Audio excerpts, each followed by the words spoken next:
doutora, já aconteceu algum caso de uma fraude, por exemplo, a pessoa usar a carteira de outro? Olha, tem um caso interessantíssimo, Zé.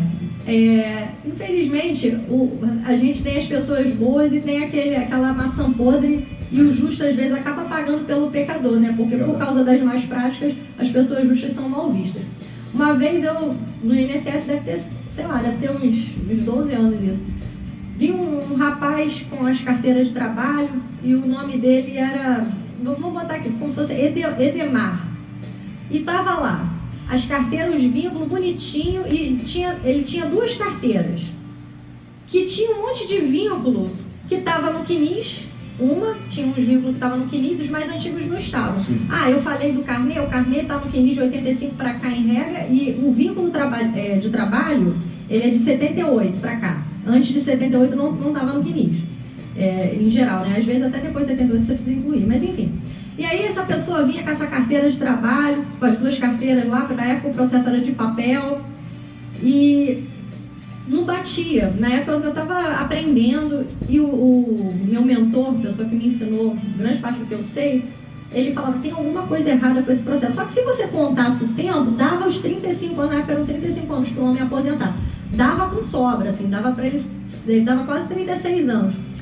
Só que não estava batendo, porque as 2 carteiras, tinha lugar que ele estava trabalhando que não tinha condição dele, eram vínculos concomitantes. Exemplo, vamos supor que ele entrou em 1 de junho de 72 e saiu em 1 de dezembro de 72, mas em 1 de agosto de 72 ele estava em outro lugar e com a atividade, porque aí a gente olha até a atividade, com a atividade de 8 horas. Como essa pessoa trabalha nesses 2 lugares em municípios distantes, com um vínculo de 8 horas e cada um numa carteira, e aquilo estava, sabe? Mas a carteira não tinha elemento de fraude, não parecia ter, porque a carteira antiga ela era costurada. Então até isso a gente olhava, porque para saber se descosturou a página do vínculo para costurar na outra, a foto tinha um carimbo que tem, né? As antigas tem um carimbo que transpassa a foto. Então a gente olhava para ver se aquele carimbo ali está batendo, para ver se aquela foto não foi mexida.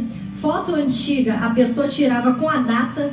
Era bem interessante, porque vinha a fotinha da pessoa lá e vinha aquela data do lado da foto. Sim. Aí depois de um tempo não tinha mais, então você olha, uma carteira, uma foto de 68, não tem a data, é estranho, né? Enfim. E aí, lendo o documento do Exército, que ele serviu, certificado de reservista, o meu mentor lá, meu colega, na época, viu que ele tinha se acidentado quando saiu. Ele serviu durante 1 ano, e ele se acidentou, ele ficou com uma cicatriz na boca. E essa pessoa que ia lá tinha cicatriz na boca. E a gente olhava as carteiras, tipo assim, Edelmar Souza Ferreira, mãe, fulana de tal, pai, fulana, tudo batendo, mesma data de nascimento, mesmo, tudo batendo. E ele vinha com esse corte na boca, e uma carteira ele tinha foto com corte, e a outra carteira, expedida depois desse acidente, as 2 carteiras expedidas um pouco depois do acidente, uma tinha um corte, a outra não tinha um corte, e o cara que ia lá tinha essa cicatriz. E aí o meu colega falou, isso não tá batendo, senta aqui, ó, vamos conversar. O que tá acontecendo com essa carteira aqui? Eu sei que não tá certo isso, me fala o que tá acontecendo. Ele tinha um irmão gêmeo, olha que interessante, tentou usar a carteira do irmão gêmeo para poder se aposentar, e o nome de um era Edelmar Souza Ferreira, e o outro era Edemar Souza Ferreira. E aquelas letras, antigamente a caligrafia era muito bonita, né? Mas ela era desenhada. Sim, desenhada. E aí você não conseguia identificar esse detalhezinho do L. E eu falei, olha, Luiz, você conseguiu impedir uma fraude, uma coisa que traria um prejuízo para a instituição e seria a matrícula dele ali para sempre.